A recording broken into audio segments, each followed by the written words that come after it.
हिरण्यगर्भः समं वर्तताग्रही भूतस्यं जातः पतिरेकमासीत् सदान्धार पृथ्वी द्यामोमते मां कस्मै देवायं हविषां विधेम।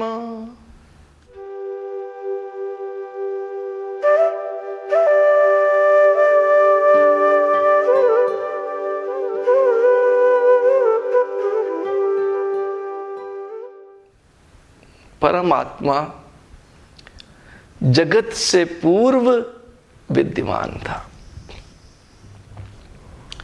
पहली बात तो हम ये कह दें कि पूर्व और उत्तर कुछ होता ही नहीं है। यह सृष्टि सनातन है, यह सदैव चलती रहती है, निरंतरता इसमें बनी रहती है। जो समाप्त हुआ है वो पुनः जन्म लेगा, जो जन्म लिया है उसका समाप्त होना निश्चित है। जब कुछ नहीं होता है तो परम चेतना सूर्य को, तमाम ग्रहों को, तमाम पिंडों को और तमाम प्रकार के अंतरिक्षों और तमाम प्रकार के शून्यों को अपने अंदर धारण कर लेता है। जब कभी हम परमात्मा की उपासना करें तो इसी भाव से करें कि सूर्य, चंद्रमा, मंगल, बुध, गुरु, शुक्र, शनि, प्लूटो, राहु, केतु, नेपच्यून, अन्य सूर्य, उनके परिवार, अन्य अंतरिक्ष, अपना अंतरिक्ष, ये सब परम चेतना परमात्मा में समाये हुए हैं। यदि आप ऐसी भावना रखेंगे तभी तत्वमसि समझ सकेंगे। तत्व क्या है? तत्व को अंग्रेजी में लोगों ने अनुवाद कर दिया और बोला ये एलिमेंट है। विभिन्न प्रकार के एलिमेंट आजकल रसायन शास्त्र में, केमिस्ट्री में पढ़ाए जाते हैं, पर तत्व का शाब्दिक अर्थ एलिमेंट हो सकता है। तत्व का गूढ़ अर्थ है वास्तविक स्थिति, रियलिटी, यथार्थता, वास्तविकता, असलियत, ये सब तत्व के अर्थ हैं। और तत्व का अर्थ है जगत का मूल कारण। आपका प्रश्न अत्यंत महत्वपूर्ण है और इसे गहनता से समझने की आवश्यकता है। जगत का मूल कारण तत्व कहलाता है। और फिर क्षितिजल पावक गगन समीरा, शरीर की रचना पंच महाभूतों से हुई है। शरीर की रचना, तत्व और भी है। शरीर की रचना आकाश, वायु, अग्नि, जल और पृथ्वी से हुई है। पर शरीर अपने आप में चैतन्य नहीं है। जब आप शरीर में विद्यमान हैं तो शरीर चैतन्य है। जब आप विद्यमान नहीं हैं तो शरीर चैतन्य नहीं है। इसलिए जब शिव ने मां को तंत्र का ज्ञान प्रदान किया। तो 36 तत्व बताए हैं, 36। सांख्य 25 तत्व कहता है। योग उस 25 में ईश्वर को जोड़कर 26 कर देता है। परंतु वास्तव में इस सृष्टि में 36 तत्व विद्यमान है और उन 36 का अपना महत्व है और उन 36 तत्वों को भगवान शिव ने 3 भागों में विभक्त किया है। अगर आप आचमन करते हैं तो वो 3 तत्वों का ही शोधन करते हैं। ओम आत्म तत्वाय स्वाहा, ओम विद्या तत्वाय स्वाहा, ओम शिव तत्वाय स्वाहा। इस प्रकार से 3 तत्वों का आप शोधन करते हैं, उनको शुद्धिकरण की क्रिया करते हैं। तंत्र में अब मैं यहां ये भी कह देना चाहूंगा कि जो लोग सिद्धिकांक्षाएं हैं, जो अप्सरा सिद्धि कर लेना चाहते हैं, जो योगिनी सिद्धि करना चाहते हैं, जो वेताल भूत प्रेत यक्ष गंधर्व किन्नर इत्यादि में लीन है और इन्हें सिद्ध करना चाहते हैं, वो तंत्र को जानते ही नहीं है। ये सिद्धियां तो स्वतः आती हैं नहीं आती हैं। तंत्र में गूढ़ता के साथ बसे हुए मनुष्य को सिद्धियों में आसक्ति नहीं होती है। किसमें आसक्ति होती है? तंत्र की जो प्रथम दीक्षा है उसको शाक्त अभिषेक कहते हैं और वहां सबसे पहली जो क्रिया सिखाई गई है वो तत्वों पर आधारित है। आप ईश्वर हैं, इसके अतिरिक्त कुछ नहीं है। जब आप उस मार्ग पर चलते हैं, ईश्वरत्व की प्राप्ति का मार्ग, स्वयं को पहचानने का मार्ग, उस पद्धति को, उस सिस्टम को तंत्र कहा गया है। बड़ी विडंबना रही कि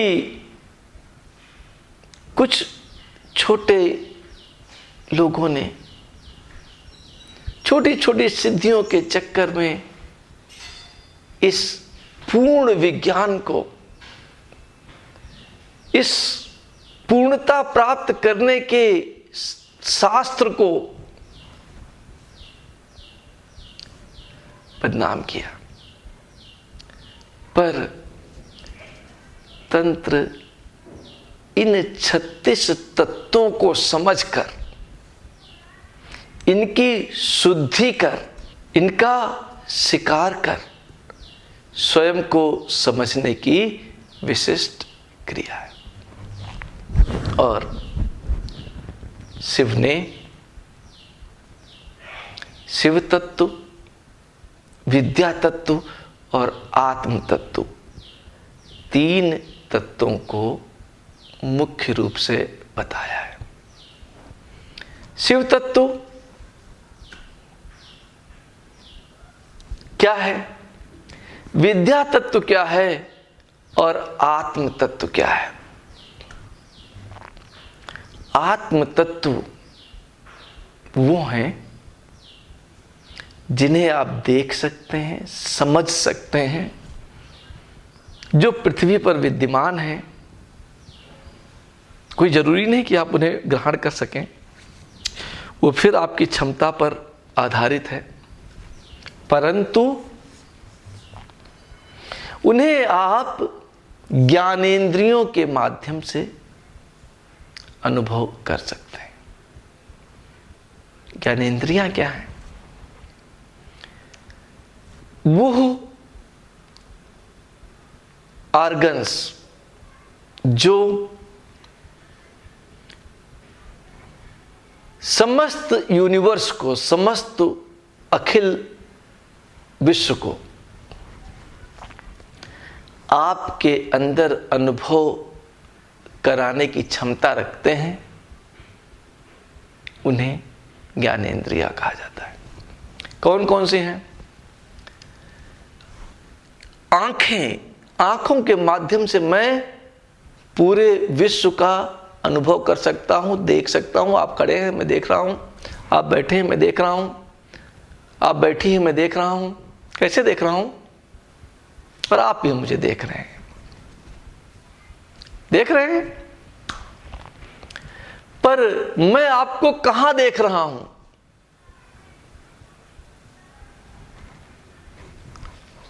आप इस कमरे में बैठे हैं, ये सच है, पर मैं आपको अपने मन में देख रहा हूं, आंखों के माध्यम से। इसलिए आंख ज्ञानेंद्रिय है। मैं आपको सुन सकता हूं अपने कानों के माध्यम से, लेकिन सुनता कहां हूं? अपने मन में। इसलिए कान ज्ञानेंद्रिय है। मैं एक पुष्प आपने मुझे दिया और मैं सूंघ सकता हूं। कहां सूंघता हूं? नाक में नहीं सूंघता। नाक में से, नाक माध्यम है। उस फूल की गंध का अनुभव मैं अपने मन में करता हूं बस। और आपने मुझे एक गुलाब जामुन दिया खाने के लिए, मैं खा सकता हूं, रखता तो जीभ पर हूं, पर उसका आनंद मन में आता है। इस प्रकार से जो ज्ञानेंद्रियां हैं वो बाह्य संसार को, हाँ एक और है, और वो है त्वचा, स्पर्श। आपको मैं स्पर्श करूंगा तो भी आनंद की प्राप्ति होती है। देखकर आनंद की प्राप्ति होती है, सुनकर आनंद की प्राप्ति होती है, सूंघकर आनंद की प्राप्ति होती है, और स्पर्श से भी आनंद की प्राप्ति होती है। और इसलिए स्पर्श भी एक ज्ञानेंद्रिय है। तो जिन चीजों को आप ज्ञानेंद्रियों के माध्यम से अनुभव कर सकें, कर्मेंद्रियों के माध्यम से अनुभव कर सकें, वो सारे आत्म तत्व हैं, सारे आत्म तत्व हैं। विद्या तत्व क्या है? विद्या तत्व वे तत्व हैं जिन्हें ज्ञानेंद्रियों के माध्यम से अनुभव नहीं किया जा सकता। फिर कैसे किया जा सकता है?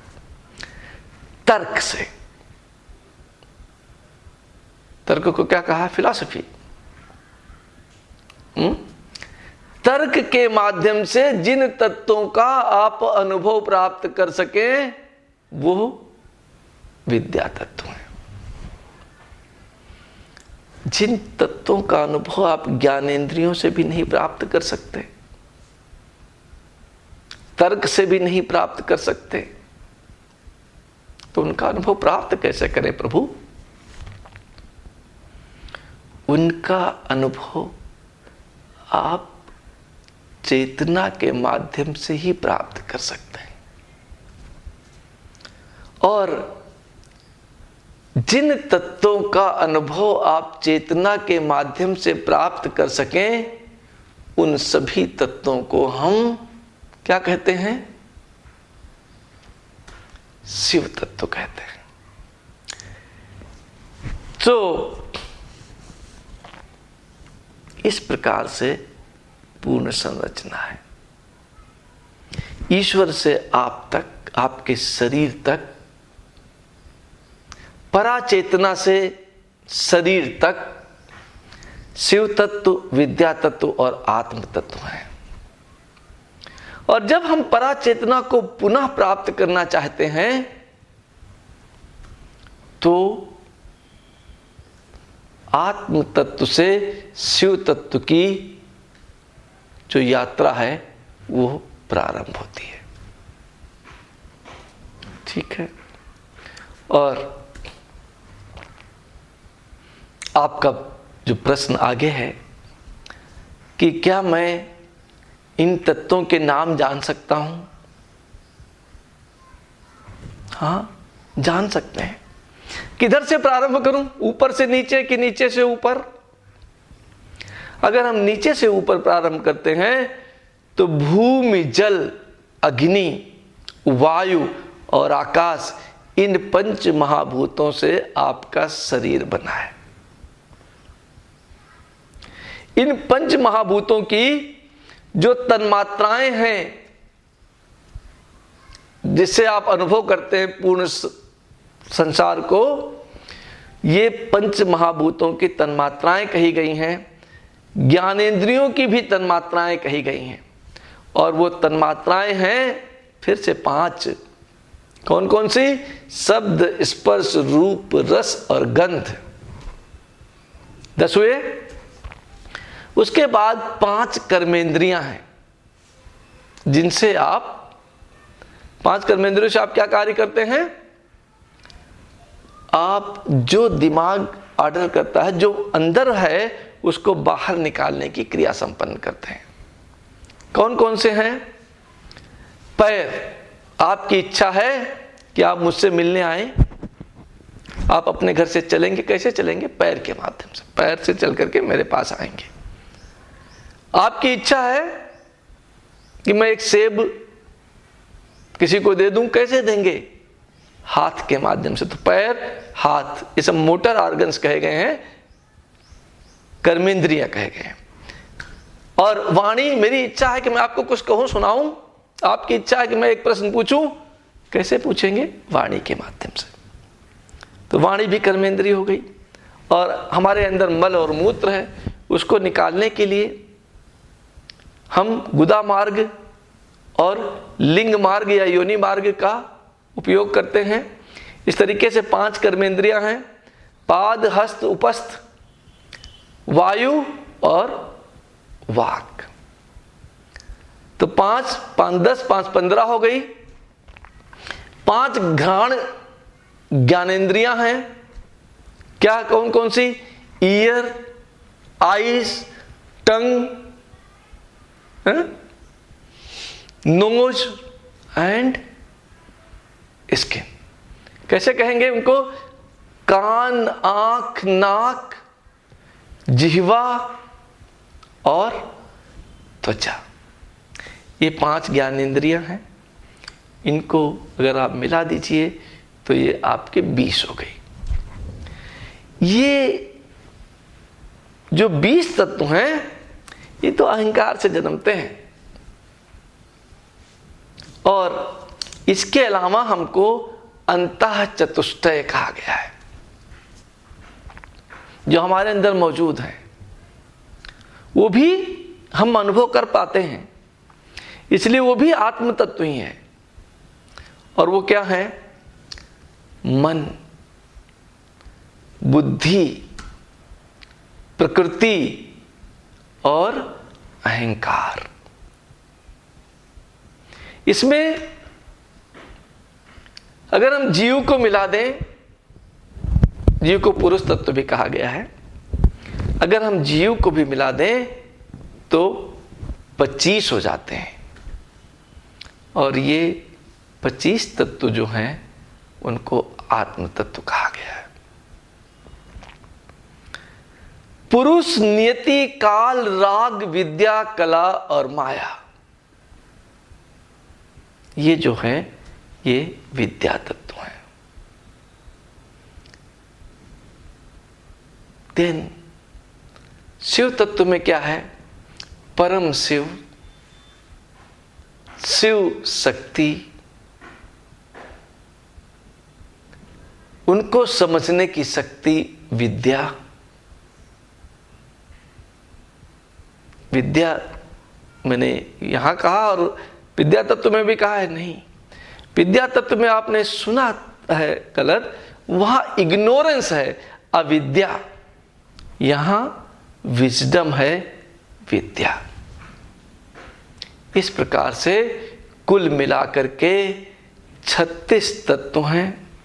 इन 36 तत्वों का शोधन, इन 36 तत्वों की शुद्धि और इन 36 तत्वों का स्वीकार कर ही तंत्र की पहली सीढ़ी को चढ़ा जा सकता है।